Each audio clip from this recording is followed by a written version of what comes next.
Hey, sleepless folks, Cummings here at Grover's Mill, New Jersey.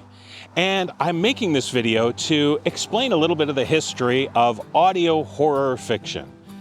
Many of you know that we recently celebrated 10 years of the NoSleep Podcast. 10 years of audio horror fiction. So proud to be a part of that. So what does Grover's Mill have to do with audio horror fiction? Well, many of you will know Orson Welles, the great actor responsible for films like Citizen Kane and The Third Man.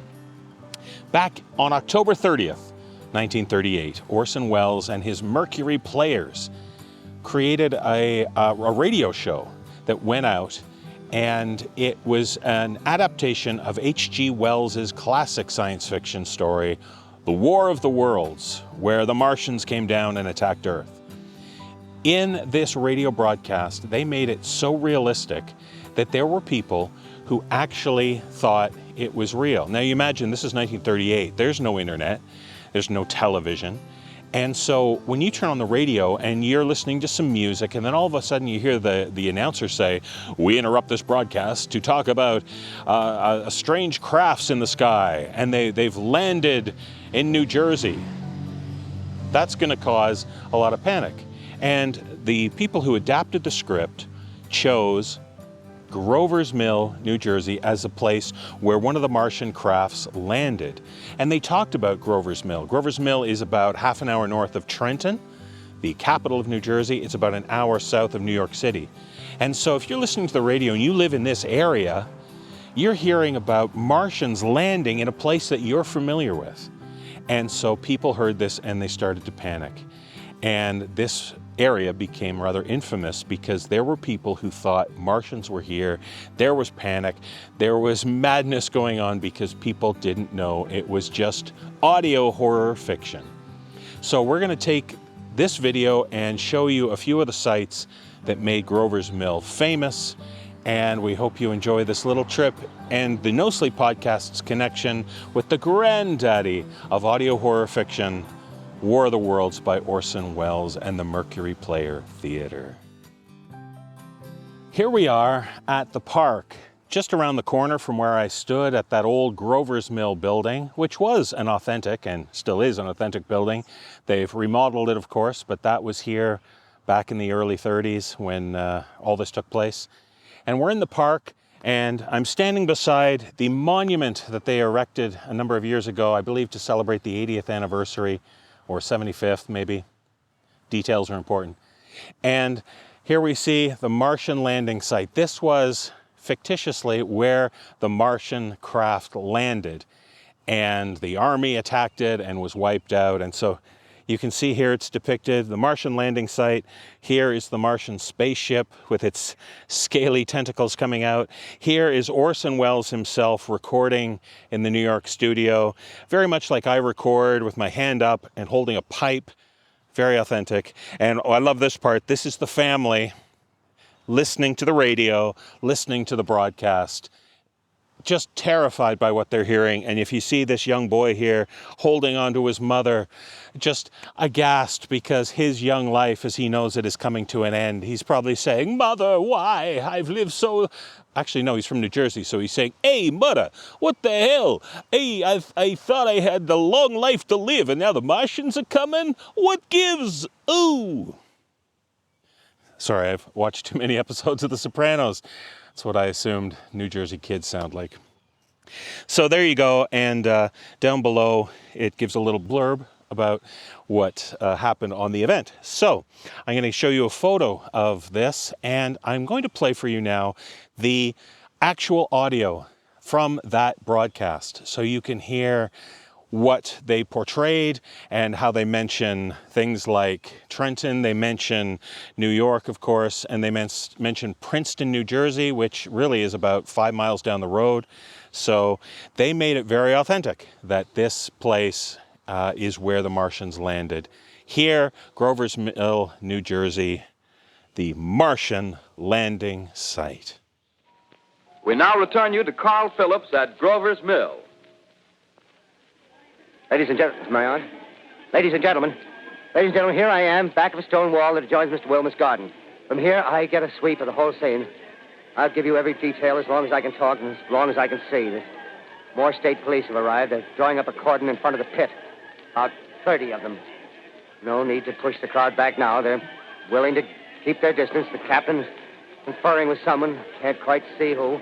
Oh, yes, I believe it's Professor Pearson. Yes, it is. Now they've parted, and the professor moves around one side, studying the object, while the captain and 2 policemen advance with something in their hands. I can see it now. It's a white handkerchief tied to a pole. Flag of truce. If those creatures know what that means, what anything means. Wait a minute, something's happening. A humped shape is rising out of the pit. I can make out a small beam of light against a mirror. What's that? There's a jet of flame springing from the mirror, and it leaps right at the advancing men. It strikes them head on. Lord, they're turning into flames. Now the whole field's caught up by the woods, the barns, the gas tanks of the automobiles spreading everywhere. It's coming this way now, about 20 yards to my right.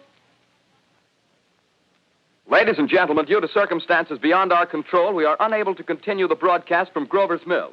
Evidently, there's some difficulty with our field transmission. However, we will return to that point at the earliest opportunity. In the meantime, we have a late bulletin from San Diego, California. Professor Indelkoffer, speaking at a dinner of the California Astronomical Society, expressed the opinion that the explosions on Mars are undoubtedly nothing more than severe volcanic disturbances on the surface of the planet. We continue now with our piano interlude. Ladies and gentlemen, I've just been handed a message that came in from Grover's Mill by telephone. Just one moment, please. At least 40 people, including 6 state troopers, lie dead in a field east of the village of Grover's Mill, their bodies burned and distorted beyond all possible recognition. The next voice you hear will be that of Brigadier General Montgomery Smith, commander of the state militia at Trenton, New Jersey.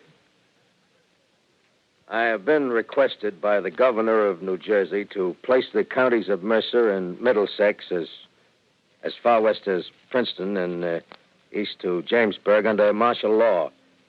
No one will be permitted to enter this area except by special pass issued by state or military authorities. 4 companies of state militia are proceeding from Trenton to Grover's Mill and will aid in the evacuation of homes within the range of military operations. Thank you. You have just been listening to General Montgomery Smith, commanding the state militia at Trenton. In the meantime, further details of the catastrophe at Grover's Mill are coming in. The strange creatures, after unleashing their deadly assault, crawled back in their pit and made no attempt to prevent the efforts of the firemen to recover the bodies and extinguish the fire.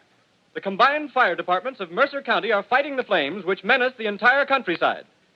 We have been unable to establish any contact with our mobile unit at Grover's Mill, but we hope to be able to return you there at the earliest possible moment. In the meantime, we take you to... Just one moment, please.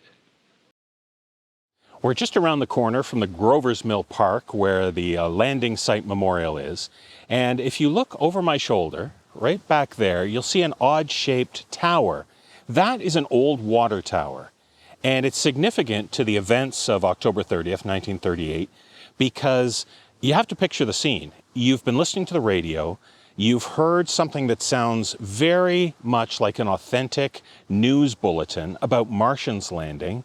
As far as you know, you're under attack. And so there is a story about a farmer named William Dock who was listening to this broadcast. He knew Grover's Mill, and he started to panic because he thought Martians had landed and they had wiped out the New Jersey National Guard and things were turning very dire. And so he grabbed his double-barreled shotgun and he came out. Imagine this is late at night, or at least it's dark. It's October 30th, so the sun is long down. And he comes out here. There's probably not a lot of street lights around. And he sees through the trees that water tower. Now, I don't know about you, but I don't blame a guy for seeing that in the dark and thinking that is a Martian spaceship. And so sure enough, he unloads his double-barreled shotgun at that water tower, pops a few shots in it because he was protecting his land, his country, from the Martian invasion. So, and the water tower still stands as a memorial, well, maybe not a memorial, but as a reminder of what took place back then. And yeah, it's amazing to think that somebody saw that and said, that is a Martian spaceship. We're going to conclude our little War of the Worlds historical tour here at the West Windsor Art Center, where you can see behind me an artist's interpretation of the Martians and their spacecraft. This is a fun piece of art that they created to celebrate the history of this area. And what I love about this is, I'll show you a still shot of it, but on the side of this, the artist, as they've used lots of different wiring and old mechanisms and that kind of stuff, on the side of it they have an old microphone. It's an old sort of shotgun hypercardioid microphone, and I love that. I don't know if it was intentional or not, but the fact that they've tied in a microphone to the sculpture is pretty cool, connecting the audio of audio horror fiction, of Orson Welles and all that kind of stuff to the memorial of this event. So thank you for joining me. This has been a lot of fun, and we're going to be releasing this on June 30th, which will mean that's 82 years, 8 months to the day of the original broadcast, and I don't need to tell you what the significance of that is. Well, 82 years, so 8 plus 2 equals 10, and we just celebrated 10 years of the NoSleep Podcast, so that makes sense. And 8 months, well, obviously that means 8.